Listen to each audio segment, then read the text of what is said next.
जय जिनेन्द्र। Vardhman education and research institute में आप सभी का बहुत बहुत स्वागत है।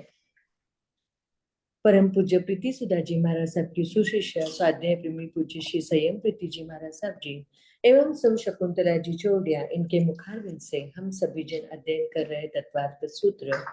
और आज हमारा तत्वार्थ सूत्र का 104वां क्लास है। तो आप सभी का इसमें बहुत बहुत स्वागत है। संयम प्रीति जी महाराज साहब जी एक साथ मथेन वंदामी, भावपूर्वक मथेन वंदामी, श्रद्धा पूर्वक मथेन वंदामी। बोलिए शांतिनाथ भगवान की जय। आचार्य भगवंत की जय। नमो अरिहंताणम, नमो सिद्धाणम, नमो आयर्याणम, नमो वत्सायाणम, नमो लोये तव सागुणम। एषो पंच नमोकारो तव पावपनाशनो, मंगलान च तवेतिं परमं पवय मंगलम, परमं पवय मंगलम। श्रीविंदर स्वामी महाराज आपकी आज्ञा, भगवान आपकी आज्ञा, गुरु गुरु जी महाराज आपकी आज्ञा।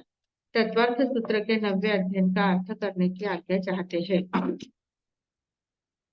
मोक्ष मार्गस्य नेतारं भेत्तारं कर्म भूभृतां, ज्ञातारं विश्वतत्त्वानां वन्दे तत्गुणलब्धये, वन्दे तत्गुणलब्धये।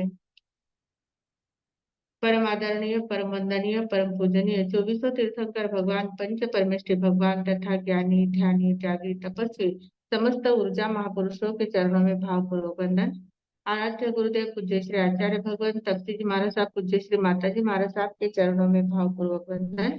संस्कार भारती वाणी भूषण पूज्य श्री प्रीति सुधा जी महाराज साहब आदि समस्त, पूज्य श्री अरुण प्रभा जी महाराज साहब आदि समस्त बड़ों के चरणों में भावपूर्वक वंदन।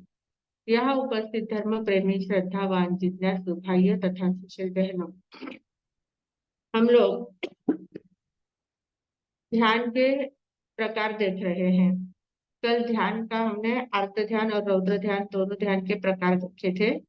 और वो आर्त ध्यान और रौद्र ध्यान जो है वो सभी संसारी जीवों को होते हैं। और ज्यादा से ज्यादा चौथे गुणस्थान, पांचवें गुणस्थान वालों तक रौद्र ध्यान होता है। छठे गुणस्थान वाले तक आर्त ध्यान भी हो सकता है। इन बातों को हमने कल देखा था। अब आर्त ध्यान क्या है, रौद्र ध्यान क्या है, उसकी भी डिटेल चर्चा कर ली थी। अब आगे आया है हमारा तीसरा धर्म ध्यान। धर्म ध्यान और शुक्ल ध्यान, ये दोनों ध्यान बहुत ज्यादा महत्वपूर्ण है। क्योंकि अब हम 9वां अध्ययन हमारा चल रहा है तत्वार्थ का। 8 अध्ययनों तक और इस 90 अध्ययन के इस सूत्र के पहले सूत्र तक हमने सब कुछ काफी तत्वज्ञान की बातें समझ ली है। जो 9 तत्व है, 9 तत्वों में मतलब इसमें 7 तत्व बताए गए हैं। उसमें जीव तत्व देखा, जीव तत्व देखा, पुण्य तत्व, पांच तत्व, आश्रव, संवर, निर्जरा। अभी हमारा निर्जरा और बंध तत्व, निर्जरा और संवर तत्व चल रहा है। बंध तत्व भी हमने देख लिया है। तो ये निर्जरा और संवर तत्व देख रहे हैं, तो मतलब हमारा काफी अध्ययन हो चुका है, काफी बातें हमारे ध्यान में आ गई है।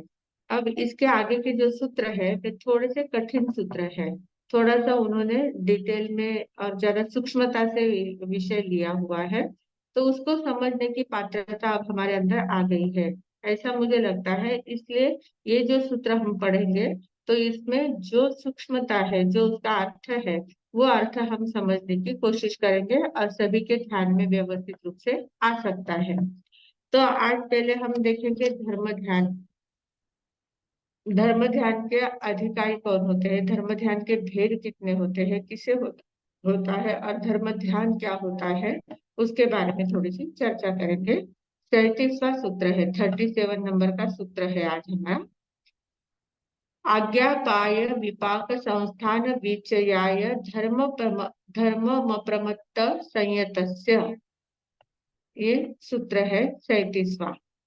आज्ञा अपाय, आज्ञा, विचयाय शब्द बीच में दिया हुआ है, तो विचय शब्द जो है वो सभी के साथ लगाना है। 4 प्रकार बताए हैं धर्म ध्यान के, उन चारों के साथ विचय शब्द लगाना है। जैसे आज्ञा विचय, अपाय विचय, विपाक विचय, संस्थान विचय, ऐसे 4 प्रकार के धर्म ध्यान के भेद होते हैं। और वो किसको होता है, अप्रमत्त संयतस्य, अप्रमादी साधु जो होते हैं, सातवें गुण स्थान से आगे धर्म ध्यान होता है, सातवें गुण स्थान में धर्म ध्यान होता है। तो इस प्रकार ये धर्म ध्यान यानी क्या होता है? अब सातवें गुण स्थान में ही होता है तो हम लोग तो रोज बोलते हैं कि आर्त ध्यान रौद्र ध्यान ध्याय होए, धर्म ध्यान शुक्ल ध्यान नहीं ध्याय हो तथा समीक्षामि दुक्कडम। रोज ध्यान होने के बाद हम ये पार्टी बोलते हैं, तो मतलब धर्म ध्यान शुक्ल ध्यान हमें भी करने के लिए कहा गया है। पर वो वास्तव में धर्म ध्यान क्या होता है, हम किस प्रकार का धर्म ध्यान करते हैं, उसका हम थोड़ा सा प्रकार भेद देखेंगे। तो पहले है आज्ञा विचय। आज्ञा विचय धर्म ध्यान। आज्ञा विचय का अर्थ क्या है? विचय यानी क्या होता है? विचय का अर्थ होता है चिंतन करना, गहरा चिंतन करना, विचारणा करना, मनन करना, उसके एक ही विषय के बारे में सोचना। सोचने की जो प्रक्रिया होती है उसको विचय कहते हैं। तो आज्ञा विचय, आज्ञा विचय शब्द से ही ध्यान में आ जाता है कि आज्ञा का चिंतन करना है। किसकी आज्ञा का चिंतन करना है? तो हमारे मतलब जो आगम है, आगम किसने बताए हुए हैं?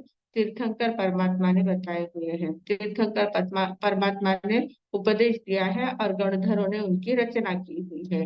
तो ये जो आगम है, इन आगमों में तीर्थंकर परमात्मा ने कौन कौन सी आज्ञा हमारे लिए दी है, साधक के लिए क्या क्या करना चाहिए, कैसी साधना करनी चाहिए, कैसे कैसे व्रत नियमों का पालन करना चाहिए, कैसे आगे बढ़ना चाहिए। तो जो जो आज्ञा दी हुई है उन आज्ञा के बारे में चिंतन करना है कि भगवान ने कौन सी आज्ञा दी है। तो उनके आज्ञा का चिंतन तो करना ही है, और वो चिंतन भी कैसा करना है? बहुमान पूर्वक करना है, सम्मान पूर्वक चिंतन करना है। नहीं तो क्या भगवान ने इतना इतने नियम बना दिए हैं ना, तो हम कहीं से भी कोई छूट नहीं ले पाते हैं।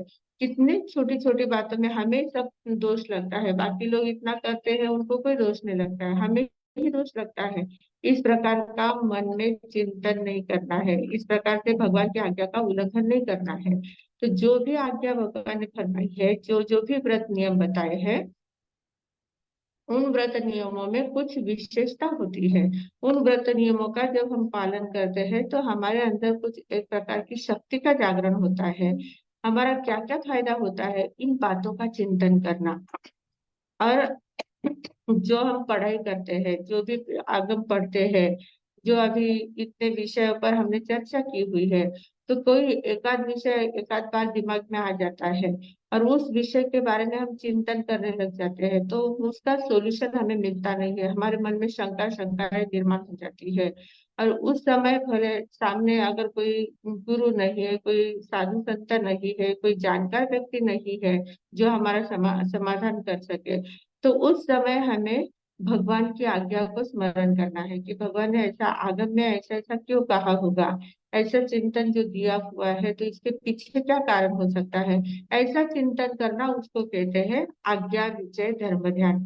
मतलब उस चिंतन में ही मन लगा रहता है, एकाग्रता पूर्वक जब हम कोई किसी बात का चिंतन करते तो एकदम एकाग्र हो जाते हैं, उसी विषय पर हम ध्यान केंद्रित कर देते हैं। तो ये ऐसे आज्ञा के ऊपर ध्यान केंद्रित करना, भगवान की आज्ञा जो है उसके ऊपर ध्यान केंद्रित करना, और वो भगवान की वाणी जो है वो पूरे बहुमान से ग्रहण करना है। और वह वाणी परम सत्य है, निशंक है, उसमें किसी प्रकार की शंका नहीं है, तथ्यपूर्ण वाणी है, इस प्रकार से चिंतन करना। और ये वाणी ही हमारा भव तारक है। भगवान की जो जो आज्ञा है उनका अगर हम व्यवस्थित पालन करते हैं तो हमारा भव भ्रमण निश्चित रूप से टल सकता है। ऐसा पूर्ण विश्वास के साथ उसके ऊपर चर्चा कर चिंतन करना, इसको कहते हैं आज्ञा विजय धर्म ध्यान। दूसरा है अपाय विजय। अपाय का अर्थ क्या होता है? अपाय हमें मालूम है, अपाय यानी जो अपाय कारक होता है ना, जो दुख देने वाला है, जो विपरीत परिणाम देने वाला होता है, उसको अपाय कहते हैं। तो ऐसे अपाय वाले कौन कौन से तत्व है हमारे पास, क्या किन किन बातों से हमें अपाय हो सकता है, किन किन बातों से हमारे जीवन में विपरीत परिणाम आ सकते हैं। तो ऐसे है राग है, द्वेष है, मोह है, कषाय है, मिथ्यात्व है, ये जो दुर्गुण है, ये जो विभाव दशा जो है, तो इन दशाओं के कारण से हम उसमें आसक्त हो जाते हैं, उसके कारण से कर्मबद्ध होते हैं और उसके कारण से बहुत सारे दुखों का सामना हमें करना पड़ता है। तो तो इन बातों का चिंतन करना कि किन किन बातों से हमारे जीवन में अपाय हो सकता है, तो किन किन बातों के कारण से जीवन में विपरीत परिणाम आ सकता है, और जो साधना हमारी चल रही है उस साधना से हम कहाँ पतित हो रहे हैं, कहाँ हमारी साधना स्खलित हो रही है। तो इन बातों का चिंतन करना, इसको कहते हैं अपाय विचय। अपाय विचय धर्म ध्यान। फिर तीसरा है विपाक विजय धर्म ध्यान। विपाक का अर्थ क्या होता है? विपाक का हमने एकदम व्यवस्थित रूप से अर्थ देखा हुआ है। विपाक यानी फल, फल देना। तो फल कौन देता है? कर्म अपने फल देते हैं। कर्म के फल को विपाक कहते हैं। तो ये जो विपाक है, जो फल देने की शक्ति है कर्म में, तो कौन से कर्म कैसे शक्ति फल देते हैं, शुभ कर्म कैसे फल देते हैं, अशुभ कर्म कैसे फल देते हैं, कर्मों का फल किस प्रकार से मिलता है, उसके अनुभाग के ऊपर चिंतन करना। जो तीसरा जो उसका भेद है, प्रकृति बंध, स्थिति बंध, अनुभाग बंध और प्रदेश बंध, चारों बंध हमने देखे थे व्यवस्थित रूप से। तो अनुभाग बंध के ऊपर चिंतन मनन करना कि कौन कौन से कर्मों के कैसे कैसा फल हमें मिलता है, तो फिर हम उन कर्मों से कैसे बच सकते हैं, ऐसे कर्म हम कैसे नहीं बांधेंगे, कैसे वे कर्म हमारे छूटेंगे, उस बारे में चिंतन करना। ये विपाक विजय ध्यान है, धर्म ध्यान है। मतलब ऐसा जो चिंतन करते हैं तो वो धर्म ध्यान में गिना जाता है। और ऐसा धर्म ध्यान जब हम पूरी एकाग्रता से पूरा लक्ष्य केंद्रित करके जब हम करते हैं, तो उसके कारण से हमारी कर्मों की निर्जरा भी होती है। कर्मों की निर्जरा का ये कारण बनता है। तो ऐसा चिंतन करना, उसको कहते हैं विपाक विजय। और फिर चौथा है संस्थान विजय। संस्थान विजय, संस्थान का अर्थ क्या होता है? आकार। अब किसके आकार का विषय चिंतन करना है, किसके आकार का मनन करना है? तो लोक का आकार जो है, लोक कितना बड़ा है, 14 राज्य लोक है। वो परस्पर उपग्रह जीवानंद जो बताया है, कमर पर हाथ रखे हुए मनुष्य के आकार का पूर्ण लोक है। उस लोक में 3 विभाग है, अधोलोक है, मध्य लोक है, ऊर्ध्व लोक है। और फिर कहाँ क्या क्या है, कैसे 6 द्रव्य है, 6 द्रव्य किस प्रकार रहते हैं लोक में। और फिर 6 द्रव्य में एक जीव द्रव्य है, जीव द्रव्य में से एक द्रव्य, मेरा की जो अस्तित्व है वो जीव द्रव्य का अस्तित्व है। फिर ऐसे पूरे संपूर्ण लोक में मेरा अस्तित्व कहाँ है, मैं कहाँ भटक रहा हूँ, कितना बड़ा लोक है, कितने लोक में मैंने कितने चक्कर लगाए होंगे, कहाँ कभी नीचे, कभी ऊपर, कभी बीच में, कभी इधर कभी उधर, कितना मेरा घूमना हुआ है। इस प्रकार का चिंतन करके, अब लोक का आकार का चिंतन करते करते लोकाग्र तक मैं कैसे पहुंचूंगा। मोक्ष स्थान जो सिद्ध शिला है वो लोकाग्र में है। संपूर्ण लोक का जो मस्तक का भाग होता है वहां पर सिद्ध शिला है। तो उस सिद्ध शिला तक मैं किस किस प्रकार से पहुंच पाऊंगा, इस प्रकार का चिंतन करना, ये संस्थान विजय धर्म ध्यान है। ये संस्थान विजय धर्म ध्यान कहलाता है। तो इस प्रकार चारों बातों का चिंतन करते रहना, और उस चिंतन का आउटपुट क्या निकलने वाला है, उसमें से हमें जागृति मिलती है। ये जब चिंतन करते हैं तो उसके कारण से हमारे अंतर जागरण होता है। अंतर जागरण के कारण से अंतर की शक्ति बढ़ती है, नई दिशा हमें मिलती है, और हमारा आचरण भी सुधरता जाता है। तो इस प्रकार ये अशुभ से शुभ की ओर आते हैं, शुभ से शुद्ध की साधना में हम लग जाते हैं। इस प्रकार का ये चिंतन बहुत ज्यादा महत्वपूर्ण है, और इसके कारण से कर्मों की निर्जरा होती है। अब ये जो 4 प्रकार के ध्यान है, ये ध्यान कौन करता है? तो कहा है, पहले तो कहा कि अप्रमत्त संयत, अप्रमत्त साधु जो मतलब 7वें गुण स्थान वाले हैं, वे शुद्ध रूप से इसका चिंतन करते हैं, क्योंकि उनके पास इतना ज्ञान भी होता है, शुद्ध ज्ञान भी, इतनी उनकी आराधना हुई होती है, और वो सिर्फ आत्मा में रमण करने वाले होते हैं, स्वयं में रममान करने होते होते रहते हैं। तो वे इन प्रकारों का चिंतन विशेष रूप से करते हैं, इसलिए उनकी निर्जरा ज्यादा होती है। फिर 38वें सूत्र में कहा है कि सिर्फ 7वें गुणस्थान वालों को ही नहीं होता है, और भी आगे ये होता है। उपशांत क्षीण कषाय योश्च, उपशांत मोहनीय और क्षीण मोहनीय, ये 11वां गुणस्थान और 12वां गुणस्थान, इन दोनों गुणस्थान वालों को भी ये धर्म ध्यान होता है। ये दोनों गुणस्थान वाले भी इस धर्म ध्यान को कर सकते हैं। उनके भी मन में ये चिंतन आता है और वे भी ऐसा धर्म ध्यान करते हैं। क्योंकि ये जो धर्म ध्यान है 11 और 12वां गुण स्थान वाले जो है, इनका मोहनीय कर्म पूरी तरह से 12वें वाले का तो नष्ट हो चुका है, 11वें वाले का पूरी तरह से दबा हुआ है। मतलब मोहनीय कर्म का किंचित भी उदय उनके जीवन में नहीं है। इसलिए वो एकदम निर्मलता से, शुद्ध भावना से इसका चिंतन करते हैं। तो ये तो चिंतन करते ही है, इसके साथ साथ उनका शुक्ल ध्यान का भी चिंतन चालू रहता है। शुक्ल ध्यान में भी वो आगे बढ़ते जाते हैं, क्योंकि उनकी स्टेप आगे बढ़ी हुई है। आर्तर अवदर ध्यान तो कब का छूट गया है। धर्म ध्यान की भी एक एक स्टेप आगे बढ़ते बढ़ते वे बहुत उच्च स्थिति पर पहुंच जाते हैं, और फिर वे शुक्ल ध्यान में भी प्रवेश कर जाते हैं। कौन? 11वें और 12वें गुण स्थान वाले शुक्ल ध्यान तक पहुंच सकते हैं। तो अब ये शुक्ल ध्यान जो है, धर्म ध्यान के बाद आता है शुक्ल ध्यान। शुक्ल ध्यान का अर्थ क्या होता है? शुक्ल का अर्थ ही होता है शुभ, शुद्ध, एकदम शुद्ध अवस्था जो होती है, इसमें किंचित भी मलिनता नहीं होती है, एकदम शुक्ल होता है। शुक्ल का अर्थ सफेद होता है, शुद्ध, पूरी पूरी तरह से निर्मल जो होता है उसको शुक्ल कहते हैं। ऐसे शुद्ध अवस्था का ध्यान करना उसको शुक्ल ध्यान कहते हैं। तो ये जो शुक्ल ध्यान है, ये भी 4 प्रकार का है। शुक्ल ध्यान भी 4 प्रकार का होता है। पर 39वां और 40वां जो सूत्र है, उसमें उन्होंने पहले क्या कह दिया है कि जो शुक्ल ध्यान के 4 भेद हैं, उन 4 भेदों में पहले 2 भेद जो है वो शुक्ले चाद्य पूर्व विदह, ऐसा 39वां सूत्र कहा है। तो शुक्ल ध्यान के पहले जो 2 भेद हैं, वे आद्य यानी पहले जो 2 भेद है वे पूर्व विदह।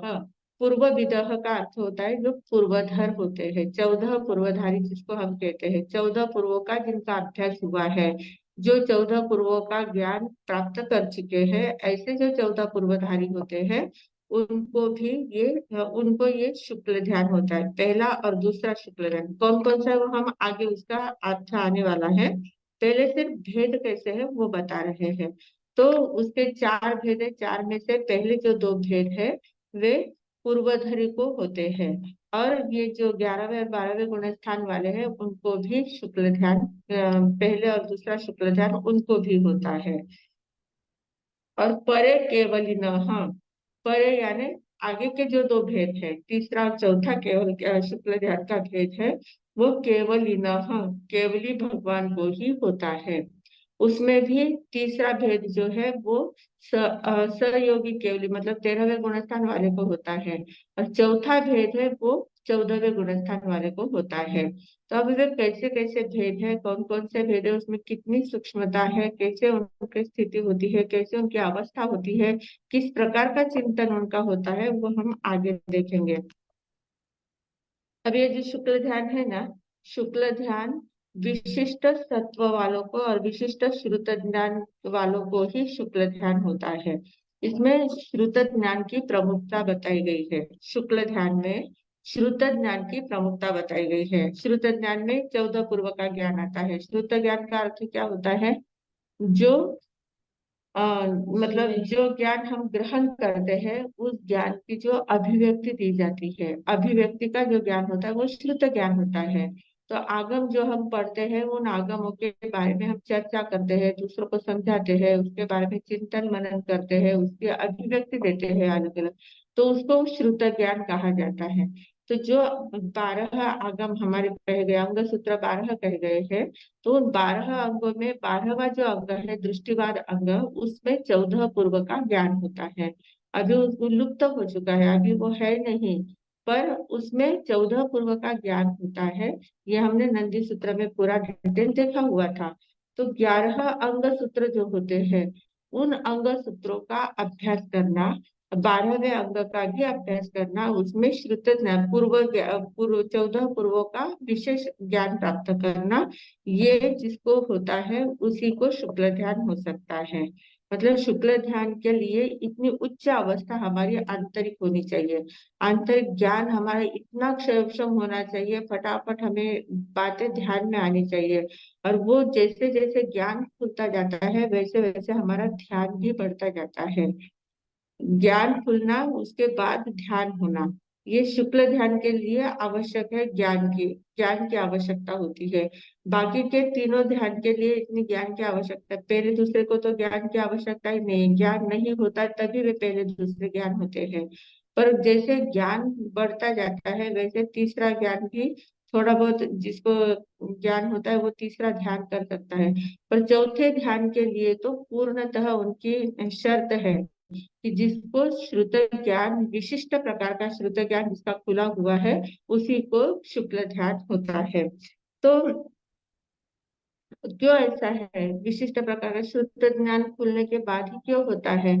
क्योंकि ये जो चौथा शुक्ल ध्यान जो है, शुक्ल ध्यान की एक बार धारा धारा शुरू हो जाती है, ध्यान की लय लग जाती है, तो उस समय हमारे कर्मों की अवस्था, मतलब कर्म हमारे क्षय होने का समय आ जाता है, पूर्णतः कर्म क्षय का अवस्था हमारी आ जाती है।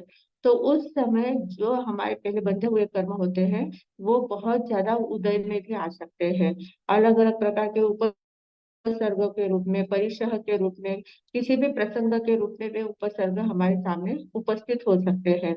पर अगर हमारे अंदर उतना ज्ञान की गहराई नहीं है, उतना सत्व हमारे अंदर नहीं है, उतनी शक्ति हमारे अंदर नहीं है, तो हम तुरंत उसमें से डिग सकते हैं। उस ध्यान की धारा जो लगी हुई थी, सामने एकदम उपसर्ग देखा तो वो ध्यान हमारा टूट जाता है। और ध्यान टूटने के बाद शुक्ल ध्यान की धारा अगर टूट जाती है तो हमारी विक्षिप्त होने की भी अवस्था हो सकती है। मतलब ज्ञान हमारा एकदम पूरा डगमगा जाता है और हमारी आंतरिक अवस्था खराब हो सकती है। इसलिए शुक्ल ध्यान के लिए सत्व की आवश्यकता है और श्रुत ज्ञान की आवश्यकता होती है। श्रुत ज्ञान में भी 14 पूर्व तक का ज्ञान होता है, तभी हमारा शुक्ल ध्यान व्यवस्थित हो सकता है। तो इसके लिए मतलब श्रुताभ्यास के बल पर ही हम, और जैसे जैसे श्रुत का अभ्यास हमारा होता है वैसे वैसे हमारी चेतना जो है वो निस्तरंग होती जाती है, मतलब स्थिर होती जाती है, उसमें तरंगे नहीं उठती है। मन में ऐसे बहुत सारे विचार आते रहते हैं ना, मन में तरंगे उठती जाती है। पर जैसे जैसे हमारी ज्ञान की अवस्था बढ़ती है, हम लोग देखते हैं जो बहुत विशेष ज्ञानी लोग होते हैं ना, वे अंदर से बहुत स्थिर होते हैं, उनमें ऐसी गड़बड़ी हलचली कुछ नहीं होती है, उतावले नहीं होते हैं, वे बहुत जल्दी डिस्टर्ब नहीं होते हैं, इतने स्थिर होते हैं अंदर से। तो जिनका जितना ज्ञान होता है वे उतने स्थिर होते जाते हैं, ये एक उसका लक्षण होता है। तो श्रुत ज्ञान जिसके अंदर होता है वे मन उनका एकदम निस्तरंग होता है, इतना शांत मन होता है, और उसके कारण मन में ऐसे कोई विकल्प, किसी प्रकार के विकल्प उत्पन्न ही नहीं होते हैं।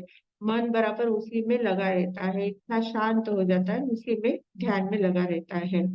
अब यहाँ कहा है कि 14 पूर्वधारी को ही श्रुत ज्ञान होता है। शुक्ले चाद्य पूर्व विदः, 14 पूर्वधारी को ही शुक्ल ध्यान होता है। और हम लोग देखते हैं कि जैसे मरुदेवी माता है, गज सुकुमार मुनि है, इन लोगों को तो कहाँ पूर्व का ज्ञान था, पर उनको केवल ज्ञान भी प्राप्त हो गया। और केवल ज्ञान की शर्त है कि शुक्ल ध्यान पर चढ़े बिना केवल ज्ञान होता नहीं है, शुक्ल ध्यान की अवस्था आए बिना केवल ज्ञान होता नहीं है, शुक्ल ध्यान की अवस्था में ही केवल ज्ञान की प्राप्ति होती है। तो फिर उनको कैसे शुक्ल ध्यान हो गया, उनके कैसे केवल ज्ञान हो गया, तो उन्होंने कैसे शुक्ल ध्यान किया होगा? तो इसके लिए समाधान हमारे पास एक ही है कि हर एक की आत्मा में ज्ञान है, ज्ञान आत्मा का स्वभाव है, ज्ञान आत्मा का ही स्वभाव है। तो जो श्रुत ज्ञान है या केवल ज्ञान है, जो भी ज्ञान की अवस्था है, तो वो ज्ञान की अवस्था हमारे अंदर विद्यमान होती ही है, वो समय आने पर बराबर जागृत हो जाती है। जैसे उनकी ध्यान की लय जब लग जाती है, धर्म ध्यान करते करते वे शुक्ल ध्यान में जब पहुंच जाते हैं, तो शुक्ल ध्यान में पहुंचते से ही अंतर का ज्ञान उनका खुलने लग जाता है, अंतर की शक्ति उनकी जागृत हो जाती है, और शक्ति जागृत होने के कारण से वो अवस्था उनके अंदर आ जाती है, और शुक्ल ध्यान के सभी चारों ही चरण वो चढ़ जाते हैं और केवल ज्ञान को प्राप्त कर लेते हैं। तो इस प्रकार उसका हम समाधान प्राप्त कर सकते हैं कि पूर्वविद को तो होता ही है, पूर्वधरों को तो होता ही है, पर जो पूर्वधर नहीं है, जिनका 11 अंगों का भी अभ्यास नहीं हुआ है, उनको भी शुक्ल ध्यान हो सकता है, शुक्ल ध्यान हो सकता है। तो इस प्रकार शुक्ल ध्यान की अवस्था कही गई है। अब शुक्ल ध्यान के 4 प्रकार हैं। 41वां हमारा सूत्र है, और 41वें सूत्र में कहा है शुक्ल ध्यान के 4 प्रकार। पृथक्त्वैकत्व वितर्क सूक्ष्म क्रिया अप्रतिपाती विपरीत व्युपरत क्रिया निवृत्तिनी। इस प्रकार 4 प्रकार बताए गए हैं। अब इसमें शब्द थोड़े से कठिन दिए हुए हैं, पर हम उनका अर्थ देखेंगे तो बराबर ध्यान में आ जाएगा। तो बहुत ज्यादा टेंशन लेने जैसा कुछ नहीं, एकदम रिलैक्स होके सुनना है और एकदम ध्यान पूर्वक सुनना है कि आपको बराबर ध्यान में आ जाएगी बातें। तो सबसे पहला कहा है उन्होंने, पृथक्त्व वितर्क सविचार।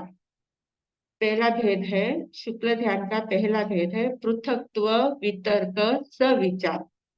सविचार यानी क्या, विचार सहित, विचार सहित होता है। और किसका विचार करते हैं, पृथक्त्व।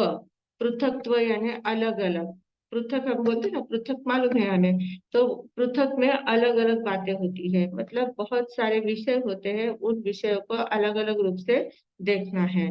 और वितर्क का अर्थ होता है श्रुत ज्ञान, वो आगे सूत्र में आने वाला है वितर्क का अर्थ। तो वितर्क का ऐसा अर्थ होता है श्रुत ज्ञान, मतलब ज्ञान, ज्ञान की अवस्था जो होती है उसको वितर्क कहते हैं। तो श्रुत ज्ञान के आधार पर, मतलब ज्ञान के आधार पर विचार करना है। किसका विचार करना है, पृथक, तो अलग अलग विचार करना है। तो किस बात का विचार करेंगे, तो जो श्रुत ज्ञानी, जो शुक्ल ध्यान के पहले चरण में पहुंचते हैं, वे लोग क्या करते हैं, 6 द्रव्य है, संसार में 6 प्रकार के द्रव्य हैं। उन 6 द्रव्यों में से एक द्रव्य के ऊपर वो चिंतन करते हैं, एक द्रव्य पर उनका मन ध्यान केंद्रित हो जाता है। और उस एक द्रव्य में कितनी पर्याय है, उसके उसमें उत्पाद व्यय द्रव्य कौन सा है, उत्पाद क्या होता है, कौन सी पर्याय का उत्पन्न होती है, कौन सी पर्याय विलय होती है, कैसा उसमें परिवर्तन आता है, इस प्रकार से उसमें बहुत डिटेल डिटेल उनका चिंतन चालू होता है। मतलब सभी ओर से उस द्रव्य के बारे में, द्रव्य एक ही लेंगे, एक ही द्रव्य है, पर उस द्रव्य के कितने भेद है, कितने प्रकार है, और उन प्रकारों के ऊपर चिंतन उनका चालू होता है। कितने नयों के द्वारा हम देख सकते हैं, अलग अलग नय के द्वारा उन द्रव्यों का चिंतन करना। तो ऐसे चिंतन करना मतलब पृथक्त्व वितर्क सविचार। विचार से इतना उसमें एक ही द्रव्य, उस द्रव्य में इतना खो जाना, इतना खो जाना कि उसके पर्याय द्रव्य क्या है, उत्पाद क्या है, व्यय क्या है, द्रव्य क्या है, सभी बातों का चिंतन करते रहना। और वो चिंतन करते करते मन से चिंतन करना है, मन से चिंतन करते करते कभी वचन योग से चिंतन करना है, वचन योग से बोलना, बोला भी जाता है, वचन योग से बोलते बोलते कभी कभी काय योग में भी चले जाते हैं, काय योग के ऊपर भी चिंतन चालू हो जाता है। मतलब अपने तीनों योगों का उपयोग करते हैं, मन वचन और काया, तीनों का उपयोग करके चिंतन करते जाते हैं।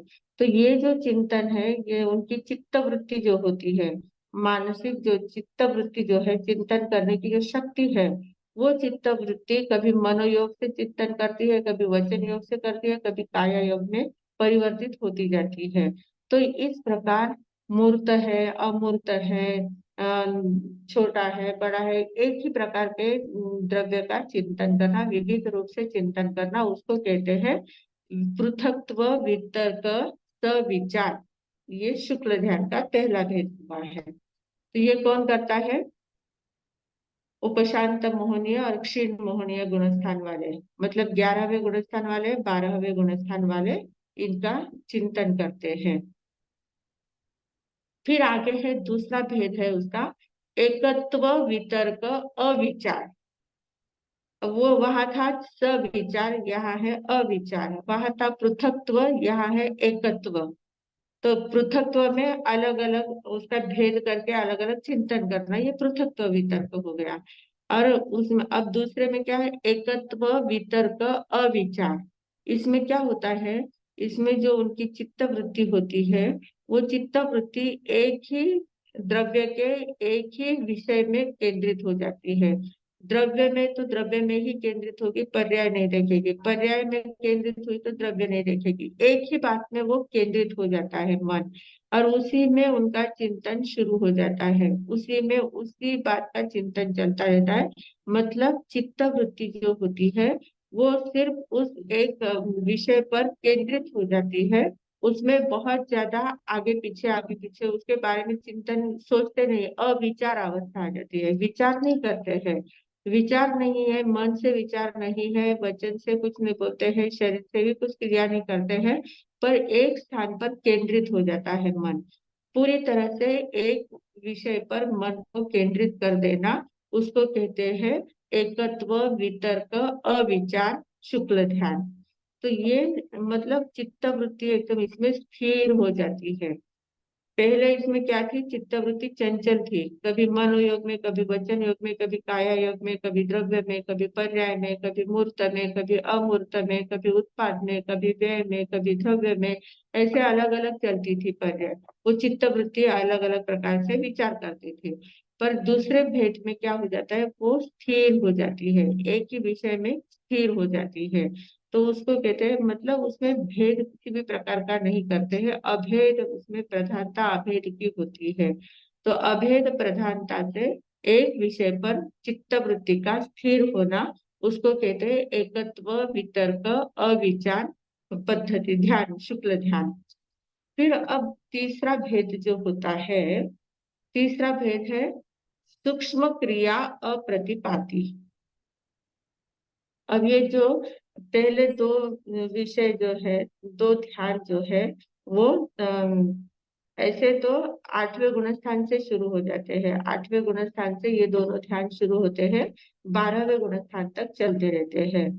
फिर 13वें गुणस्थान में जब चले जाते हैं, तो 13वें गुणस्थान में मतलब सयोगी केवली गुणस्थान, केवल ज्ञान उनको प्राप्त हो जाता है। केवल ज्ञान की अवस्था जब होती है, पर सयोगी योग सहित है, योग सहित अवस्था है, उसमें जब वो पहुंच जाते हैं, केवल ज्ञान हो गया है पर मन वचन काया का योग अभी बाकी है, तो उस समय उनको केवल ज्ञान शुक्ल ध्यान की उनकी धारा एक लगती है। और ये जो तीसरा शुक्ल ध्यान है, तीसरा पद्धति का तीसरे प्रकार का जो शुक्ल ध्यान है, वो 13वें गुणस्थान में भले ही होता है, पर वो कब होता है, 13वें गुणस्थान की अवस्था उनकी सिर्फ अंतर्मुहूर्त की बाकी रहती है। मतलब अब वो 14वें गुणस्थान में जाकर सिद्ध बुद्ध मुक्त होने वाले हैं। ऐसी अवस्था जब उनकी आ जाती है, तब ये शुक्ल ध्यान की क्रिया चालू होती है। इसको कहते हैं सूक्ष्म क्रिया अप्रतिपाती। मतलब केवली भगवान को, सहयोगी केवली में मन वचन काया तीनों का योग है। पर अंतिम समय में वे क्या करते हैं, ये हम लोगों ने 29वें अध्याय में भी देखा था। मन मनोयोगम निरुद्धय, मनोयोग निरुद्धता, वय योग निरुद्धय, वय योग निरुद्धता, काय योग निरुद्धय।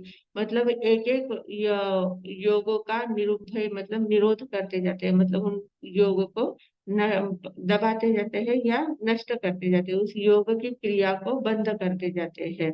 तो ऐसे मन और वचन की पूरी क्रिया बंद हो जाती है, मन उनका अमन जैसे अवस्था हो जाती है, मन उनका पूरी तरह से निकल जाता है, मन की क्रिया एकदम पूरी तरह से शांत हो जाती है, वचन की भी क्रिया एकदम शांत हो जाती है, वचन योग भी बंद हो जाता है। सिर्फ काया योग की क्रिया चलती है, और काय योग में भी संपूर्ण काया स्थिर है, सिर्फ श्वासोश्वास की क्रिया चलती है। श्वासोश्वास ले रहे हैं, काया से श्वासोच्छ्वास चल रहा है, तो उतनी क्रिया सूक्ष्म क्रिया है, ये सूक्ष्म क्रिया उनकी चल रही है। और उस सूक्ष्म क्रिया में वे पूरी तरह से स्व में लीन है, पूरी तरह से आत्मा में ही लीन है, क्योंकि उनको केवल ज्ञान प्राप्त हो चुका है, सब कुछ उनका हो चुका है, तो उनका कहीं ध्यान जाने का, कहीं चिंतन मनन करने का सवाल नहीं आता है। तो स्व में पूरी तरह से स्थिर रहते हैं, और सिर्फ सूक्ष्म क्रिया जो चल रही है श्वासोच्छ्वास की, उसमें अप्रतिपाती, मतलब उससे वो नीचे गिरते नहीं है, वो क्रिया कंटिन्यू चालू रहती, मतलब उस अवस्था से वो नीचे नहीं उतरते हैं, उस अवस्था में आगे आगे वो बढ़ते जाते हैं, उसको भी स्थिर स्थिर करते जाते हैं, कम कम करते जाते हैं। दीर्घ श्वास, धीरे धीरे श्वास की भी गति कम कम होती जाती है। तो वो सूक्ष्म क्रिया प्रतिपाती केवल ज्ञान होता है। ये कब होता है? 13वें गुणस्थान के अंतिम समय में, जब अंतर मुहूर्त काल उनका बाकी रह जाता है। 13वें गुणस्थान का समय कितना है? जब तक उनका आयु कर्म बाकी है। जितना आयु कर्म बाकी है उतने देर तक वो केवल ज्ञान केवलीय अवस्था में 13वें गुणस्थान में रहते हैं। पर वो आयुष्य कर्म का क्षय होने में अभी सिर्फ अंतर मुहूर्त समय बाकी है। उस समय उनकी ये क्रिया चालू हो जाती है। सूक्ष्म क्रिया अप्रतिपाती के शुक्ल ध्यान की अवस्था में वे पहुंच जाते हैं। और फिर वहां उस अवस्था में पहुंचने के बाद धीरे धीरे वो सूक्ष्म क्रिया का भी निरोध करते जाते हैं। सूक्ष्म क्रिया भी उनकी शांत हो जाती है। फिर चौथा चरण आता है शुक्ल ध्यान का, विपरीत समुच्छिन्न क्रिया निवृत्ति। विपरीत विपरीत विपरीत का अर्थ क्या होता है? समुच्छिन्न मतलब संपूर्ण रूप से क्रिया से निवृत्त हो जाते हैं। किसी भी प्रकार के सूक्ष्म श्वासोच्छ्वास भी नहीं रहा है। पूरी तरह से ऐसी अवस्था अयोगी अवस्था आ जाती है। मन वचन काया पूरी तरह से निकल गए हैं, एकदम स्थिर खड़े हो गए, अकंप अवस्था उनमें आ गई है। आत्मा भी पूरी तरह से अकंप हो गई है। और अकंप अवस्था को शैलेशी अवस्था कहते हैं। शैलेशी यानी क्या? शैलेश का अर्थ होता है पर्वत। पर्वत जैसे स्थिर रहता है, वो डगमगाता नहीं है। कितनी भी हवा आई, कितने भी तूफान आए, तो पर्वत कभी डगमगाता नहीं, वो स्थिर रहता है। तो जैसे पर्वत स्थिर रहता है, वैसे उनकी शरीर की अवस्था होती है, एकदम स्थिर हो जाते हैं। बिल्कुल भी मन वचन काया में यत्किंचित भी उनकी व्यापार उनका नहीं होता है, क्रिया नहीं होती है। तो ऐसी अवस्था जब आ जाती है, उसको कहते हैं विपरीत समुच्छिन्न क्रिया निवृत्ति। मतलब क्रिया से पूरी तरह से निवृत्त हो जाते हैं। और फिर आत्म प्रदेश इतने निष्कंप हो जाते हैं, एकदम शैलेशी अवस्था में पहुंचते हैं। और 14वें गुण स्थान में जब वो पहुंच जाते हैं, 14वें गुण स्थान में ये चौथा चरण आता है। और वहां पर पहुंचने के बाद वहां एकदम सूक्ष्म समय में तुरंत वो मोक्ष में चले जाते हैं। आत्मा उनके शरीर से निकलकर मोक्ष में पहुंच जाती है। तो ऐसी अवस्था वहां पर आती है। तो ये 4 प्रकार शुक्ल ध्यान के बताए हैं। अब ये 4 प्रकार जो बताए हैं, उसमें कौन कौन से योग में कौन कौन से होते हैं, वो आगे वाला 42वां जो सूत्र है, उस सूत्र में बताया है कि पहले 2 जो शुक्ल ध्यान के भेद है, वे तीनों योग वाले को होते हैं। मन वचन काया तीनों योग वाले को होते हैं। तीसरा भेद जो है वो सिर्फ एक योग वाले को होता है, मतलब सिर्फ काय योग बची है, काय योग वाले को ही तीसरा भेद होता है। और चौथा भेद जो है वो अयोगी अवस्था में होता है। अयोगी यानी मन वचन काया पूरी तरह से निकल जाती है, बिल्कुल उनका किसी प्रकार का व्यापार उनका नहीं रहता है, पूरी तरह से शांत हो जाते हैं। तो उसको कहते हैं चौथा गुण स्थान। तो लास्ट का फिर से समझाइए, कौन सा? विपरीत समुच्छिन्न क्रिया निवृत्ति। मतलब ये 14वां गुणस्थान, 14वें गुणस्थान में जब पहुंचते हैं, तो विपरीत का अर्थ होता है संपूर्णतः, पूरी तरह से क्रिया निवृत्ति। क्रिया सभी प्रकार की क्रियाओं से निवृत्त हो जाना। तीसरे गुणस्थान में क्या था? सूक्ष्म क्रिया चल रही थी, श्वासोच्छ्वास की क्रिया चल रही थी। बाकी तो शरीर भी स्थिर हो गया था, मन और वचन तो पूरी तरह से निकल गए थे। सिर्फ श्वासोच्छ्वास की क्रिया चल रही थी, वो सूक्ष्म क्रिया थी। तो उस सूक्ष्म क्रिया का भी निरोध हो जाता है, सूक्ष्म क्रिया भी बंद हो जाती है, एकदम अयोग्य अवस्था आ जाती है। उस अयोग्य अवस्था को कहते हैं अकंप अवस्था, शैलेशी अवस्था। शैलेशी यानी पर्वत जैसी स्थिर अवस्था, बिल्कुल भी उसमें कंपन नहीं होता है। आत्म प्रदेश भी पूरी तरह से स्थिर हो जाते हैं, उसमें भी यत्किंचित कंपन नहीं होता है। ऐसी अवस्था जो होती है, वो उस समय जो ध्यान की धारा होती है, उसको कहते हैं विपरीत समुच्चय क्रिया निवृत्ति। उस क्रिया से वे सभी प्रकार की क्रियाओं से निवृत्त हो जाते हैं और पूरी तरह से वे स्थिर हो जाते हैं। ऐसी वो चौथी अवस्था है। अब 42वां सूत्र है, उसमें कहा है तत्रैक काय योगा अयोगानाम। तत् त्रि एक काय योगा अयोगा नाम, ऐसा उसका संधि विच्छेद होता है। तो तत् यानी वह शुक्ल ध्यान जो है, शुक्ल ध्यान के जो 4 प्रकार बताए हैं उसमें पहले त्रि, त्रि यानी 3 योगों में 3 योगों वालों को पहले 2 शुक्ल ध्यान होते हैं। फिर एक, एक यानी सिर्फ काय योग, एक काय योग वाले को तीसरे नंबर का शुक्ल ध्यान होता है। और फिर अयोगा नाम, अयोगी जो अवस्था होती है उनको चौथा शुक्ल ध्यान होता है। इस प्रकार इन चारों शुक्ल ध्यानों में 3 योग वाले, 1 योग वाले और अयोगी वाले, ऐसे तीनों को ये शुक्ल ध्यान होता है। मतलब इसमें योग की प्रधानता बताई है, शुक्ल ध्यान में योग की प्रधानता बताई है। योगी, योगी का अर्थ मतलब योग जो मन वचन काया हमारा होता है, मन से हम चिंतन करते हैं, वचन से बोलते हैं, काया से हलन चलन करते हैं, तो इनको योग कहा जाता है। मन वचन काया को योग कहते हैं, मन वचन काया के व्यापार को योग कहते हैं। तो इसमें ये हमारा तो कंटिन्यू तीनों चालू रहते हैं, मन वचन काया का कंटिन्यू योग हमारा चालू रहता है। पर 13वें गुण स्थान में जब पहुंच जाते हैं, केवल ज्ञान प्राप्त हो जाता है, तब उनकी मन वचन काया स्थिर रहती है। ऐसे समय समय पर उसका उपयोग होता है। 13वें गुण स्थान वाले सहयोगी होते हैं, इसलिए उनका मन वचन काया का व्यापार होता है। कब होता है? मन से अगर कोई प्रश्न पूछता है तो मन से जवाब देते हैं, तब मन का व्यापार होता है। उपदेश देते हैं तब वचन का व्यापार होता है। विहार आदि करते हैं तब शरीर का व्यापार होता है। नहीं तो फिर एकदम वो स्थिर रहते हैं, पर फिर भी उनका व्यापार चालू रहता होता रहता है। पर जब 13वें गुण स्थान की अंतिम अवस्था आ जाती है, अंतर मुहूर्त काल शेष रह जाता है, उस समय उनको सूक्ष्म क्रिया अप्रतिपाती नाम का तीसरा गुण शुक्ल ध्यान का चरण प्राप्त होता है। तो उस समय क्या होता है, मन बिल्कुल भी काम नहीं करता, मन पूरी तरह से निकल जाता है, मन का अस्तित्व ही मिट जाता है, वचन योग का अस्तित्व भी मिट जाता है, बिल्कुल भी वचन योग काम नहीं करता है। और काया योग भी पूरी तरह से स्थिर है, सिर्फ श्वासोश्वास चल रहा है। शरीर है, शरीर के लिए श्वास की जरूरत होती है, श्वासोश्वास सिर्फ वहां पर चल रहा है।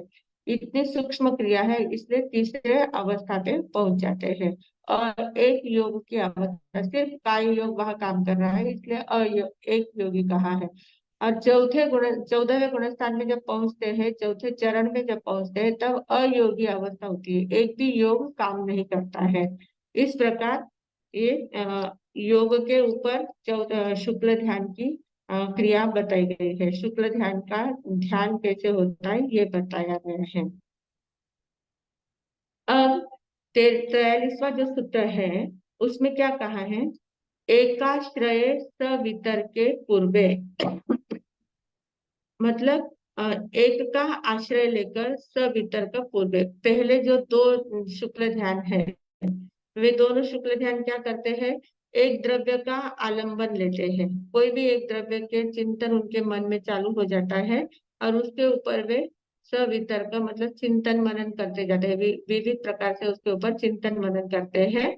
तो एक ही द्रव्य का आलंबन लेते हैं, 2-3 द्रव्यों का एक साथ नहीं लेते हैं, भले पृथक तो वितर्क है वो भी एक ही द्रव्य का आलंबन लेते हैं, उसी के पर्याय गुण वगैरह इसी में चिंतन करेंगे, पर एक ही द्रव्य का चिंतन होता है। तो एकाश्रय सवितर के पूर्वे, पूर्वे यानी पहले जो 2 है, वे एक का आश्रय लेकर उसके ऊपर चिंतन मनन करते हैं। दूसरा जो है वो अविचारम द्वितीयम, दूसरा भेद जो है उसमें विचार नहीं होता है। एक आश्रय एक का ही लेगा, एक मतलब द्रव्य या पर्याय का एक ही आश्रय लेते हैं, पर उसमें अविचारम द्वितीयम, मतलब 44वां सूत्र क्या कहा?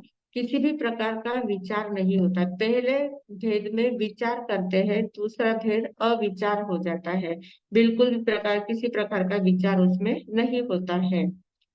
फिर 45वें सूत्र में कहा वितर्क श्रुतम, यहाँ वितर्क का अर्थ बताया है। वितर्क यानी श्रुत ज्ञान, श्रुत ज्ञान यानी पूर्वधरों को जो पूर्वधरों का जो श्रुत ज्ञान होता है वो वितर्क कहलाता है। मतलब पूर्वधर यानी 14 पूर्व का जो ज्ञान होता है, 14 पूर्व का जो श्रुत ज्ञान होता है उसको वितर्क कहते हैं। तो पृथकत्व वितर्क यानी अनेक पर्यायों का चिंतन, पहला जो है उसमें अनेक पर्यायों का चिंतन। दूसरे इसमें एकत्व वितर्क में एक ही पर्याय पर स्थिर होना, उसमें विचार नहीं करना है, सिर्फ स्थिर हो जाना, एक पर्याय पर स्थिर हो जाना है। सूक्ष्म क्रिया प्रतिपादि में क्या है, सिर्फ एक कार्य योग का व्यापार चलता है। और विपरीत संपूर्ण क्रिया निवृत्ति में क्या है, अयोग्य अवस्था, शरीर की पूर्णतः वियोग, शरीर का पूरी तरह से वियोग हो जाता है और सिर्फ स्व में स्थिरता आ जाती है, सिर्फ आत्मा में स्थिरता रहते हैं। और उस अवस्था में रहते रहते उनकी 14वां गुण स्थान जो है वो बहुत सूक्ष्म समय उसका है। सिर्फ 5 लघु अक्षरों का उच्चारण करने में हमें जितना समय लगता है, लघु अक्षर मतलब अ ई उ ऋ रे, जो लघु अक्षर कहे जाते हैं, जो दीर्घ नहीं है, दीर्घ ह्रस्व होते हैं। ह्रस्व जो 5 अक्षर है, अ ई उ ऋ ऐसे 5 अक्षर जो है, इसका उच्चारण करने में जितना समय लगता है उतने समय में तो उनकी आत्मा शरीर से निकलकर सिद्ध गति में पहुंच जाती है। तो इतना कम समय उसमें रहता है, तो उसमें शरीर का पूरी तरह से वियोग हो जाता है, आत्मा स्वयं में स्थिर होकर ऊपर चली जाती है, ऐसी अवस्था उसकी होती है। तो इस प्रकार शुक्ल ध्यान का विषय हमने आज देखने का प्रयास किया है, धर्म ध्यान और शुक्ल ध्यान। थोड़ा सा विषय कठिन है, फिर भी समझाने का प्रयास किया है, और जितना ध्यान में आया होगा उतना ठीक है। किसी को कोई शंका हो तो पूछ लेना। और इतना इतना ज्यादा चिंतन मनन ध्यान में नहीं भी आया तो सिर्फ ध्यान में लेना है कि शुक्ल ध्यान जो है उसके 4 प्रकार होते हैं। उसमें पहले प्रकार में चिंतन किया जाता है, विविध प्रकार से चिंतन किया जाता है। दूसरे प्रकार में एक ही विषय पर स्थिर हो जाते हैं, उसमें विचार नहीं होता है, चिंतन नहीं होता है। तीसरे प्रकार में सूक्ष्म क्रिया चलती है, शरीर की सूक्ष्म क्रिया में स्थिर हो जाते हैं। और चौथे प्रकार में क्रिया रहित अवस्था में स्थिर हो जाते हैं। तो इस प्रकार 4 प्रकार होते हैं। अपन स्थूल रूप से ऐसा 4 प्रकार का अर्थ ध्यान में ले लेना है। उसके शब्द कठिन है, पर उन कठिन शब्दों का अर्थ जैसे जैसे अभ्यास हमारा होता जाएगा वैसे अर्थ उसके क्लियर होते जाएंगे। और धर्म ध्यान के 4 भेदों में क्या कहा, आज्ञा विषय, आज्ञा के बारे में सोचना, अपाय विषय, जो विपरीत परिणाम देने वाले जो तत्व होते हैं उनके बारे में सोचना, विपाक विषय यानी जो कर्म फल देते हैं उन फलों के बारे में सोचना, और संस्थान विषय यानी संपूर्ण लोक का आकार क्या है उस आकार का चिंतन करना। और उस चिंतन करते करते मेरा अस्तित्व कहाँ है, मैं कहाँ कैसे इस अवस्था से ऊपर उठ सकता हूँ, लोकाग्र तक मैं कैसे पहुंच सकता हूँ, इस प्रकार का चिंतन करना, ये धर्म ध्यान हो गया। धर्म ध्यान और शुक्ल ध्यान, ये दोनों ध्यानों से कर्मों की निर्जरा होती है। और सिर्फ निर्जरा नहीं, अनंत निर्जरा होती है, बहुत सारे कर्मों की निर्जरा इसमें होती है। तो इस प्रकार सभी लोग इन दोनों ध्यानों को ही ध्यान का प्रयास करेंगे। अर्ध ध्यान रौद्र ध्यान छोड़ेंगे, धर्म ध्यान शुक्ल ध्यान का आलम्बन लेंगे, तो निश्चित रूप से कर्मों की निर्जरा होगी और लोकाग्र पर हम आराम से पहुंच सकते हैं। इतना ही बोलकर अब मैं विराम लेती हूँ। ओम शांति।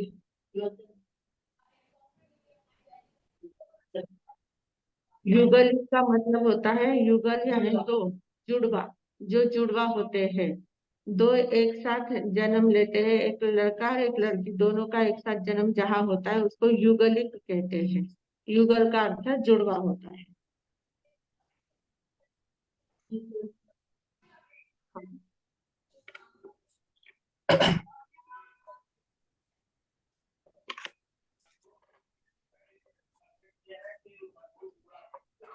मठानंदन सभी जिज्ञासु साधकों को भावपूर्वक जय जिनेन्द्र। आज का विषय बहुत महत्वपूर्ण था, धर्म ध्यान और शुक्ल ध्यान। क्योंकि 4 ध्यान, अर्थ ध्यान रौद्र ध्यान तो हमारा अनादि अनंत काल से चल रहा है, लेकिन उसके आगे उठना है तो धर्म ध्यान और शुक्ल ध्यान। धर्म ध्यान और शुक्ल ध्यान अप्रमत्त संयति गुणस्थान को यानी 7वें गुणस्थान वालों को होता है। अभी इस धर्म ध्यान के 4 प्रकार बताए। आज्ञा विचय, आज्ञा विचय यानी क्या, सर्वज्ञ ने जो बताया हुआ है उसके अनुसार आचरण करना, ये क्या है, आज्ञा विचय है। अभी कभी कभी क्या होता है, उनका बहुवान सम्मान पूर्वक चिंतन करना है। कभी कभी चिंतन करते करते कोई समस्या आ जाती है, कुछ बातें समझती नहीं, सामने गुरु नहीं है, समझाने वाला कोई नहीं है, तो तुरंत खड़े होकर गुरु पंच परमेष्ठी की आज्ञा लेकर यानी तीर्थंकर भगवान की आज्ञा लेकर आप चिंतन करने लगते हो, तो आपकी जो समस्या अपने आप क्या हो जाती, सुलझ जाती। यह आज्ञा विषय का बहुत महत्वपूर्ण विषय है। फिर है दूसरा अपाय विषय। अपाय विषय यानी कि विपरीत परिणाम हमें हमेशा दुख देते हैं, जो दुर्गुण होते हैं उसके कारण हम दुखी बनते हैं। तो कैसे कैसे हमारे में दोष है, हमारे दोषों पर चिंतन करना है, वो क्या है, अपाय विषय। आज्ञा विषय भगवान की आज्ञा से लेनी है, और अपाय विषय जो है हमारे दोषों पर चिंतन करना है कि वो दोष किस तरह से नष्ट हो सकते हैं, तो अपाय विषय है। फिर तीसरा है विपाक विषय। विपाक विषय अभी प्रकृति बंध, स्थिति बंध, अनुभाग बंध, प्रदेश बंध, प्रकृति के चार भेद हमें, कर्म के चार प्रकार तो मालूम है, उसमें जो है विपाक, विपाक यानी हमने जैसे कर्म बांधे शुभ या अशुभ, उस कर्म के फल कैसे मिल रहे, तीव्रता से मिल रहे या मंदता से, क्योंकि जिस समय कर्म का बंध होता है उस समय आपके भाव कैसे होते हैं उसके अनुसार कर्म का बंध होता है।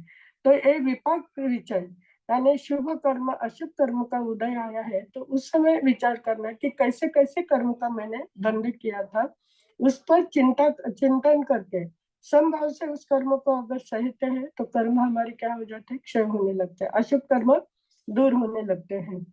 फिर उसके आगे संस्थान विषय। संस्थान विषय यानी आकार। अभी संपूर्ण लोक का आकार जो हम देखते हैं, ऊर्ध्वलोक, मध्यलोक, अधोलोक, इस तीनों लोक में कई बार हमारी जन्म मरण की यात्रा हुई है।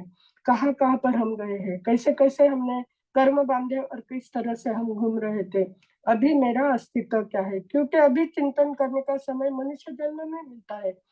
न तो देव चिंतन करते हैं, न नारकी वाले, तिरंच वाले का तो सवाल ही नहीं। सिर्फ मनुष्य के पास चिंतन करने की शक्ति है, तब हम शायद चिंतन कर सकते हैं कि मेरा अस्तित्व कहाँ है और अभी मुझे क्या करना है, यह हमारा क्या है, करने का जो स्टेशन है। कुछ भी करना है तो सिर्फ हम मनुष्य जन्म में ही कर सकते हैं, तो ये है संस्थान विषय। अभी इसमें चिंतन करते करते जब हम आगे बढ़ते हैं, और सातवें गुण स्थान में क्यों होता है धर्म ध्यान, क्योंकि सातवें गुण स्थान में आत्मा में रमन करने लगते हैं, सम्यक दर्शन हो जाता है। आत्म दर्शन होने के बाद आत्मा के अलावा दूसरा कोई अच्छा ही नहीं लगता है, लय लग जाती है, और लय लगने के बाद क्या होते हैं, कर्म क्षय होने की शुरुआत हो जाती है। अभी इसके आगे बताया है शुक्ल ध्यान। धर्म ध्यान हो गया, चार प्रकार बताए, उसके आगे कैटेगरी बढ़ती गई, अभी सीढ़ियां ऊपर चढ़ रहे हैं, तो शुक्ल ध्यान 8वें से 12वें गुणस्थान तक होता है। जो पहले दो शुक्ल ध्यान है वो आगे तो सहयोगी और अयोगी केवली में अवस्था में दूसरे दो प्रकार के शुक्ल ध्यान होते हैं। जैसे धर्म ध्यान के चार प्रकार देखे, उसी प्रकार इस शुक्ल ध्यान के भी चार प्रकार है। और ये दो पहले जो ये है पृथकत्व वितर्क सविचार और एकत्व वितर्क वितर्क अविचार, ये दो जो शुक्ल ध्यान है, ये 14 पूर्वधारियों को उनको होता है, 11 और 12वें गुणस्थान वाले, और 14 पूर्वधारियों को होता है। अभी 14 पूर्वधारियों को कि 14 पूर्वधारियों को कैसा होता है, 12वां अंग जो है दृष्टिवाद, वो जो 14 पूर्वधारी वो ही जानते हैं, तो उनको ही उसका ये होता है, और 11वें 12वें गुणस्थान वालों को भी होता है। और इसमें ज्यादा महत्व किसका है, श्रुत ज्ञान की प्रधानता होती है। श्रुत ज्ञान से ही हम क्या करते हैं, अभिव्यक्ति देते हैं। केवल ज्ञान होने के बाद भी श्रुत ज्ञान ही अभिव्यक्त करता है, बाकी के ज्ञान है ग्रहण करते हैं, लेकिन अभिव्यक्ति देने का काम सिर्फ श्रुत ज्ञान करता है। इसलिए श्रुत ज्ञान की महत्व प्रधानता 14 पूर्वधारियों के लिए भी है और 11वें 12वें गुणस्थानों के लिए भी है। फिर आगे जैसे जैसे साधना बढ़ती है और 13वें गुणस्थान में जब चले जाते हैं, 13वें गुणस्थान में अंतिम अवस्था अंतर मुहूर्त रहा है, तब क्या होता है, समुच्छिन्न समुच्छिन्न क्रिया अप्रतिपाती, ये तीसरा। पहला है पृथकत्व वितर्क सविचार, यानी अलग अलग पृथकत्व वितर्क सविचार, इसका अर्थ क्या है कि पर्याय एक लेने, एक द्रव्य है लेकिन एक द्रव्य के अनेक अंशों को देखना है, उसकी पर्याय कैसी है, ध्रुव का उत्पाद कैसा है, व्यय कैसा है, मूर्त है अमूर्त है, आदि बातों का चिंतन पृथकत्व वितर्क सविचार में यानी विचारों के साथ चिंतन किया जाता है। दूसरा है एकत्व वितर्क अविचार, इसमें एक द्रव्य पर ही चिंतन चलता है, उसके पर्याय भेद वगैरह कुछ नहीं, खाली एक द्रव्य पर जो चिंतन चलता है वो एकत्व अविचार, अविचारी हो जाते हैं, खाली उस पर ध्यान देकर स्थिर बन जाते हैं। फिर है समुच्छिन्न क्रिया अप्रतिपाती, एक 13वें गुणस्थान में होता है। 13वें गुणस्थान के अंतर मुहूर्त का समय बाकी है तब होता है, क्योंकि मन वचन काया के 3 योग है, तो मन का योग बंद होता है, वचन का ही योग बंद हो जाता है, सिर्फ काय योग चलता है। काय योग क्यों चल रहा है? क्योंकि अभी आयुष्य थोड़ी बाकी है, जब तक आयुष्य है तब तक श्वासोश्वास चलता ही रहता है। तो एक क्या है, काया योग सिर्फ चालू है, और 14वें गुण स्थान में जब पहुंच जाते हैं तो क्या हो जाता है, धीरे धीरे जो काया का श्वासोश्वास भी चल रही थी वो धीरे धीरे क्या हो जाता है, एकदम कम हो जाता है।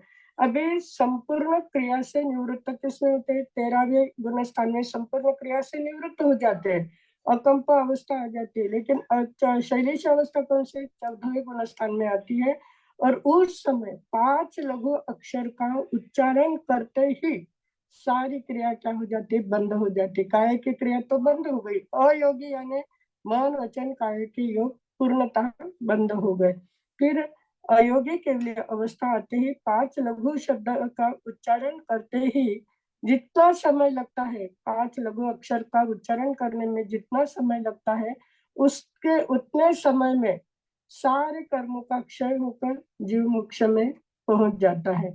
तो ये ध्यान का सभी में महत्वपूर्ण क्या है हमारे लिए, कि ध्यान की महत्व बता दिए। ध्यान किए बगैर हम आगे की सीढ़ियां चढ़ ही नहीं पाते, क्योंकि जब तक हमारे मन वचन का एक स्थिरता नहीं आएगी तब तक आत्मा के ओर देखने का सवाल ही नहीं आता है। आत्मदर्शन करना है तो मन वचन काय को स्थिर करना पड़ेगा, और जिस समय मन वचन काय स्थिर होगी तब हमारे पास समुच्छिन्न क्रिया अप्रतिपाती, और लास्ट वाला जो है कि चौथा जो ध्यान है कि नहीं, तीसरा है सूक्ष्म क्रिया अप्रतिपाती, और चौथा है समुच्छिन्न क्रिया निवृत्ति, यानी पूर्ण क्रियाओं से निवृत्त होने वाला ये चौथा शुक्ल ध्यान है। आज हमने शुक्ल ध्यान की काफी जानकारी ली, हमारे साहब ने 2 बार समझाया है और पहले भी हो चुका है, फिर भी इतनी सहजता से जो बातें समझाई, मुझे लगता है सभी के अच्छी तरह से अभी ध्यान में आ गई है, और हम भी धर्म ध्यान की तरह पहले बढ़ेंगे, आगे चलते चलते शुक्ल ध्यान की ओर ही हमारी यात्रा रहेगी। और ये ध्यान साधना करते करते ही हमें क्या करना है, जन्म मरण के चक्कर से छूटना है। किस भाव में छूटेंगे पता नहीं, लेकिन प्रयास तो जरूर करना है। और स्टेशन यही मिला है कि मनुष्य जीवन में हम सब कुछ कर सकते हैं, तो जो मनुष्य जन्म मिला है उसको सफल बनाने का प्रयास करेंगे। इसी मंगल भावना के साथ मैं विराम लेती हूँ। धन्यवाद मासी जी। आगे विमला जी बापना और वर्षा जी संजय जी। विमला जी बापना।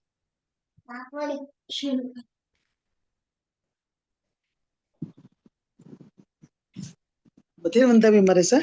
हाँ जी, मरसा आपने बताया था कि मरुदेवी माता और सुकमल का, तो उन्होंने कितने समय में मरसा उन्होंने शुक्ल ध्यान में प्रवेश करके मोक्ष चले गए मरसा?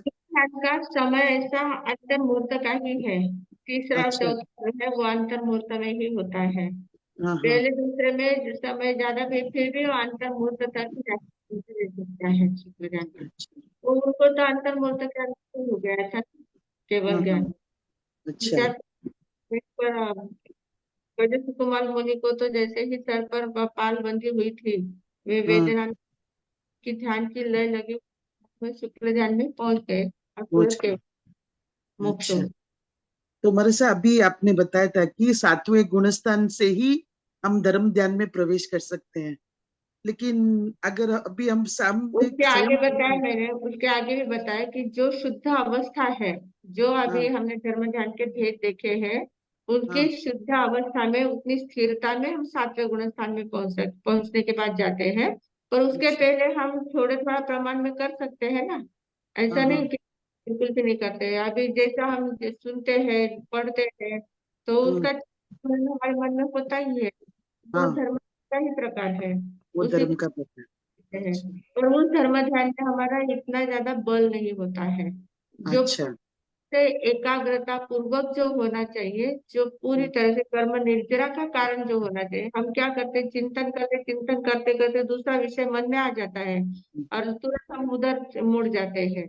तो वैसा हम्म, नहीं, वो एक तो एक ही विषय पर इस तरह से चिंतन करते रहते हैं, उसमें डटे रहते हैं। तो इसलिए उसका सातवें गुणस्थान से एकदम स्थिरता होती है, क्योंकि ये गुणस्थान प्राप्त करने के लिए सम्यक्त्व की बहुत जरूरत है। अच्छा सम्यक दर्शन जब तक प्राप्त नहीं होता है, जब तक आपको आत्मानुभूति नहीं होती है, तब तक आप डूब नहीं सकते। तो इसके लिए सातवें गुणस्थान से आगे जाना अप्रमत्त अवस्था है, हाँ इसलिए ठीक है मथिन वंदा मरसा सुख साता मरसा हाँ नहीं रहा होता है। धन्यवाद विमला जी। आगे वर्षा जी संधि। मटेरियल नंबर हमारा सा हाँ दया। हाँ हमारे साथ जैसो मंडे में आप बताए तो आलोचन और प्रतिक्रमण को, तो जैसे आलोचन मतलब अपन जैसे सुबह से जैसा उठते अपन तब से जो जो अपन ने किए, तो वो सिर्फ एक देखना है कि जहाँ अपन ने अपने से पाप हुआ है, अपने कारण किसी का मन दुखा है, हाँ, तो वो चीज पे अपन ने चिंतन करना। सिर्फ देखना है, उसके ऊपर चिंतन नहीं करना है, उसका अच्छा बुरा कुछ नहीं कहना है। सिर्फ देखना है कि ऐसा ऐसा हुआ था, उस समय मेरे मन की भावधारा कैसे थी, उस भावधारा को देखने का भी प्रयत्न करना है। और वो जब देखते हैं हम उसके पास, तो अपने आप वहां के कर्म की निर्जरा होती जाती है। जैसा जैसा हम देखते जाते हैं, तो वो उस समय में जो जो भी हमारे कर्म बंद हुए थे, उनकी निर्जरा होने का बहुत चांसेस होते हैं। जितनी तीव्र एकाग्रता से, जितनी शांति से हम देखेंगे, जितना उसको प्रतिक्रिया दिए दिए बिना देखेंगे, तो अपने आप कर्मों की निर्जरा हो सकती है। और पर हमें अपने किसी के साथ बोलाचाली हुई है, तो अपन उसके ऊपर चिंतन करते कि नहीं इसमें मेरा दोष था, मेरी गलती थी, तो उस समय अपन उस पर चिंतन करें, तुरंत उसे क्षमापना कर लेंगे। हाँ, किसी को लक्ष्य रखकर अपन उसके बारे में निगेटिव सोचते हैं कि इसने मेरे साथ ऐसा किया वैसे किया, तो मन में ऐसी बदले की भावना भी रहती है कि मुझे भी अवसर आएगा तो मैं ऐसा करूंगी, ऐसे जवाब उसको, इस प्रकार के भाव रहते हैं, तो उससे आलोचना नहीं सही रहती। वो तो और आर्त ध्यान कहा जाता है, उसको आर्त ध्यान कहते हैं। पर उसको, वो जो घटना घटी हुई थी, उस घटना को सिर्फ निरपेक्ष भाव से देखना, तटस्थ भाव से देखना। जैसे कोई तीसरे में, दूसरे व्यक्ति में घटना घट रही है, मैं खुद देख रही हूँ, इस प्रकार के भाव से जब देखते हैं, तब वो कर्मों की निर्जरा होती है। हम्म। और ये मतलब पूरा देखते जाना, फिर वापस अपने बोला था कि रिवर्स होके प्रतिक्रमण करना, हम्म। तो जैसे एंड से लेके स्टार्टिंग तक वापस अपने को आना है। पर हम्म। गुरुदेव तो क्या होता है, उस समय ना आलोचना करता करते ही इतना टाइम चले जाता है कि वो प्रतिक्रमण के समय नींद आने लग जाती है, एक कुछ तो भी वो किया अधूरा ही चलता छूट है, जाता है। आलोचना की तो भी चलता है, प्रतिक्रमण किया तो भी चलता है। एक दिन आलोचना करना, एक दिन प्रतिक्रमण करना, फिर आदत हो जाएगी तो फिर स्पीड आएगी, तो दोनों साथ में हो सकते हैं। अच्छा अच्छा। प्रैक्टिस करने से होगा वो। हाँ, आणि आज आपने जो बताया था धर्म ध्यान और शुक्ल ध्यान का गुरुदेव, तो धर्म ध्यान के वो तो चार है, पर उसके और भी प्रकार है क्या? पिंडस्थ, हाँ, रूपस्थ रूपस्थ ध्यान, उपस्थ पिंडस्थ होते हैं वे, तो वो इसी में आते हैं। बहुत तो ज्यादा ये डिटेल। जो आज्ञा विषय यानी उसके भेद है क्या फिर वो? हाँ, इसी के प्रकार है वो, धर्म ध्यान के ही प्रकार है। और वो जो ये चार प्रकार बताए, आज्ञा विचय, विपाक विचय, अपाय विचय और संसार विचय, तो इसी में, और उपस्थ पिंडस्थ सभी प्रकार इसी में इंक्लूड होते हैं। जैसे हम इसी के आकाश अंदर। करते हैं, वो रूप का चिंतन करना है, इस प्रकार। और ये पृथकत्व, वितर्कत्व, सविचार जो बताया, तो ये द्रव्य जो 6 द्रव्य है उसके ऊपर चिंतन मनन क्या? 6 द्रव्य क्या में से ऐसा? एक ही द्रव्य पर, 6 द्रव्य में से अच्छा, एक ही द्रव्य पर चिंतन करना, 6 के 6 एक नहीं ही। लेना, एक ही द्रव्य पर। आणि ये एकत्व वितर्क सविचार का तो इसके अंतिम में केवल ज्ञान होता है ना, अंतिम सूक्ष्म अवस्था क्रिया, के समय। सूक्ष्म क्रिया, केवल ज्ञान तो हो जाता है, केवल ज्ञान होने के बाद मतलब केवल ज्ञान के समय ये हो जाता है। पहले दो जो शुक्ल ध्यान के भेद है ना, वो 8वें गुणस्थान से 13वें गुणस्थान तक है, अंतर्मुहूर्त का ही समय होता है, तो उसमें केवल ज्ञान उनका हो जाता है। केवल ज्ञान होने के बाद जब केवल ज्ञान का अंतिम समय आता है तब तीसरा भेद आता है। अच्छा, केवल ज्ञान तो ये केवल ज्ञान कितने 13वें गुणस्थान में क्या? हाँ 13वें गुणस्थान से शुरू होता है ना केवल ज्ञान? हाँ, केवल ज्ञान हुआ कि 13वें गुणस्थान में पहुंच जाते हैं। अच्छा अच्छा, ठीक है, बहुत अच्छे से समझाया मुझे। हो धन्यवाद वर्षा जी। हाँ जी, अब पहचान लेना है। जी जी। हो ओम शांति शांति शांती। हात जोडे जिने नवकारशी पोरशी 1.5 पोरशी 2 पोरशी आपका धारणा प्रमाणे उपेक्षित पचकान अनर्थना भोगनम सहस्रागरणम सव समाधि वत्तियागरणम ओसिरे। कल का आने वाले हो। ओम शांति शांति शांती उगवश्री आंबिल रात्र कुकरान दिवसना तिन्या रातना 24 पचकान अनर्थना भोगनम सहस्रागरणम सव समाधि वत्तियागरणम ओसिरे। आईएमपी करने वालों को धन्यवाद। दुआ साइकिल का वालों को ओम शांति शांति शांति। गुरुदेव की आज्ञा से, माता जी माता की आज्ञा से, शासन की शक्ति से, सद्गुरुनाथ की कृपा से उग्र उपवासम प्रत्यक्ष दिवस ना 3 रातना 24 प्रतिष्ठा वचनम एवं मनस्थना भोगनम सहस्रा गणम तब गणम होती करने वालों को धन्यवाद। आईएमपी करने वालों को धन्यवाद। धन्यवाद। मंगल पाठ। तीर्थंकर अशोक वृक्ष को प्रदक्षिणा नहीं करते हैं कभी। अशोक तीर्थंकर जहाँ विराजमान होते हैं उनके ऊपर अशोक वृक्ष होता है, उनका अतिशय होता है। वो अशोक वृक्ष के नीचे वो विराजते हैं, उनको प्रदक्षिणा नहीं करते हैं।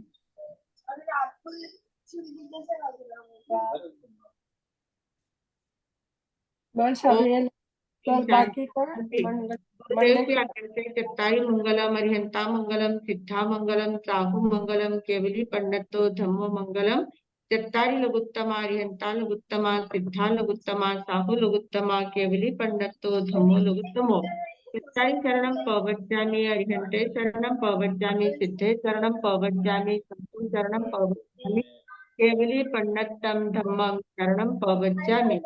4 मंगल 4 उत्तम 4 सदा दुख हरणा सुख करना ओरण शरणा कोई जो भवि प्राणी आदरे तो अक्षय अमर। बोले भगवान महावीर स्वामी की जय स्वामी की जय। की जय। पूज्य श्री माता जी महाराज साहब की जय। साहब की वाणी भूषण पूज्य श्री प्रीति सुधा जी महाराज साहब की जय। कल का एकासना है किसी को। ओम शांति शांति शांति। उगवश्री एकासनारा एकटा कुकरान दिवसना 3 रातना 24 अपस्थान अनर्थना भोगनम सहस्रागरणम सव समाहि वत्तियागरणम ओसिरे। किसी ने प्रश्न पूछा है कि तीर्थंकर की भाषा समूल सिंह जीव समझते हैं क्या? समूल सिंह जीव वहां जाते, मतलब समूल सिंह जीव को समझने का सवाल ही नहीं आता है, उनके पास मन ही नहीं होता है, तो वो नहीं समझ पाते हैं। सिर्फ मन वाले 4 गति के जीव होते हैं, जो मन वाले होते हैं वही समझ पाते हैं। समूल सिंह का सवाल नहीं आता है समझने का। हाँ जी,